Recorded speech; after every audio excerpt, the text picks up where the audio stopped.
Saudações cristãs a todos aqueles que visitam este canal. Meu nome é Marcos Lopes, seja bem-vindo ao canal Resistência Apologética.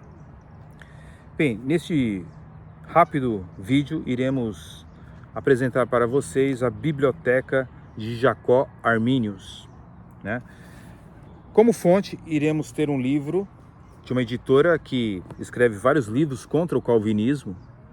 É uma editora carismática, pentecostal, mas que editou o livro de Richard Muller, né? Jacó Arminius, Deus, Criação e Providência. Justamente porque é incontestável que Richard Muller seria um dos maiores historiadores sobre a reforma protestante nos dias de hoje. Então, independentemente de ser uma editora carismática, eles admitem o peso de autoridade de Richard Muller. Bem, acontece que nós vemos aqui na página 50 desta obra uma evidência clara de que Jacó Arminius foi grandemente influenciado pelos católicos. Na página 50 deste livro, que você pode conferir, está escrito o seguinte: em sua narração da história da teologia holandesa, nos séculos 16 e 17, Sepp recorda os comentários de um aluno de Jacó Arminius, por nome de Gaspar Sibelius, da Universidade de Leiden, entre os anos de 1608 e 1609. Está escrito aqui neste documento irrefutável, porque é um documento histórico, que este Gaspar Sibelius, que era aluno de Arminius, ele relata o seguinte: observei entre diversos alunos que estão fazendo comigo o curso privado da teologia do Dr. Armínio, ou seja, Jacó Arminius fazia um curso de teologia privado, e nesse curso, provavelmente em sua casa ou em outro lugar, ele realmente apresentava o seu sinergismo, né, as suas ideias contrárias à teologia reformada e contrárias à Bíblia Sagrada. Então esse aluno, ele relata que se eu fosse um ignorante, coisa que o aluno não era, Gaspar Sibelius, ele disse: olha, se eu fosse um ignorante, teria me levado a cometer erros obscuros e abomináveis. Ora, o que Jacó Arminius ensinava no privado?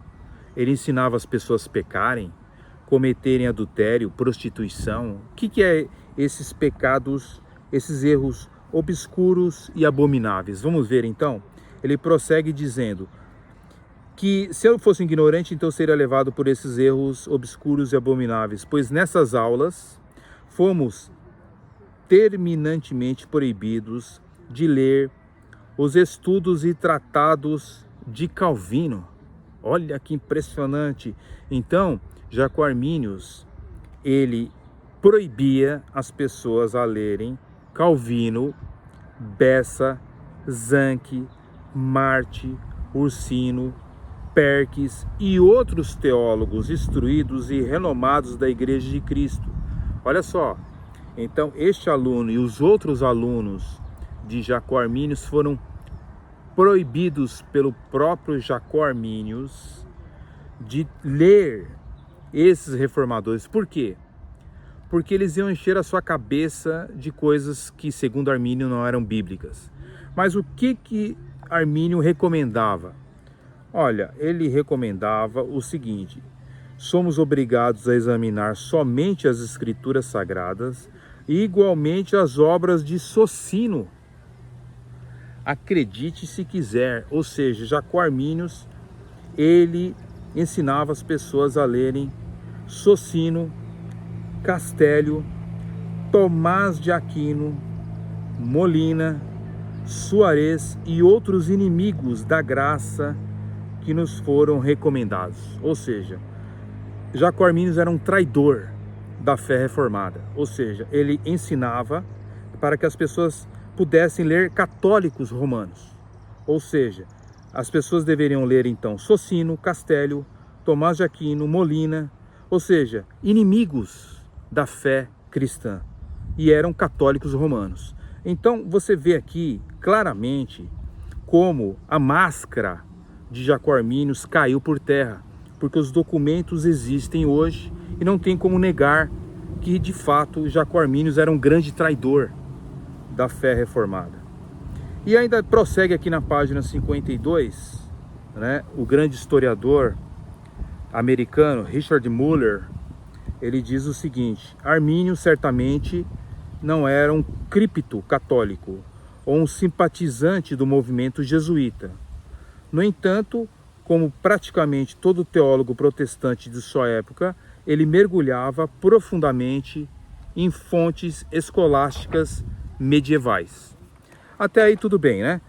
Muitos teólogos reformados liam a escolástica medieval católica. Agora, ler é uma coisa, agora você absorver é outra coisa, né? Então ele mergulhava, né, nas fontes escolásticas medievais, e também é verdade, mesmo quando se leva em conta a natureza polêmica das acusações feitas contra ele, as visões dos teólogos apontados nas acusações, Tomás de Aquino e 2 dos 3 jesuítas mencionados, Molina e Suarez, efetivamente parece ter influenciado seus pensamentos em pontos cruciais. Ou seja, o autor está dizendo aqui que Jacó Arminius foi influenciado por Tomás de Aquino e por 3 jesuítas católicos, certo? Então, inclusive pelo molinismo.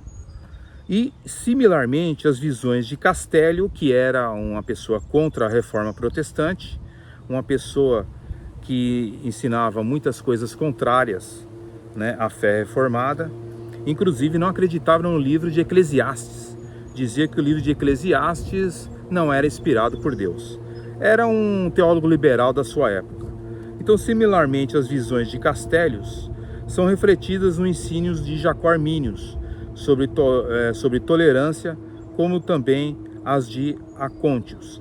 E também, para piorar a situação de Jacó Arminius, pai das igrejas pentecostais, diz o seguinte: a referência a Socino, feita por seu aluno, pode refletir uma suspeita de que as doutrinas de Cristo e da Trindade de Armínio talvez não tivessem muito alinhadas com as perspectivas de seus colegas reformados. Ou seja, existem documentos também que Jacó Arminius ele tinha problemas com a doutrina bíblica da Trindade. Isso que está dizendo não sou eu, são documentos de primeira ordem, né? São documentos que mostram que ele tinha problema com a doutrina de Cristo e da Trindade. Então você percebe que o pai, né, entre aspas, dos pentecostais, porque na verdade Jacó Arminius é muito diferente dos atuais pentecostais, não tem nada a ver, né? Jacó Arminius não acreditava em dons espirituais, Jacó Arminius batizava crianças, mas os pentecostais sequestraram Jacó Arminius, né? E o pior, beberam da fonte, né, da fonte soterológica, herética, que ele absorveu dos católicos romanos. Então você percebe que a situação de Jacó Arminius é triste, é terrível, mas quem está dizendo não sou eu, é este livro aqui, Jacó Arminius, Deus, Criação e Providência. Se você acha que eu estou mentindo, recorra a esta obra e veja por você mesmo os grandes problemas de Jacó Arminius. Fique na paz, até o próximo vídeo, Deus abençoe a todos.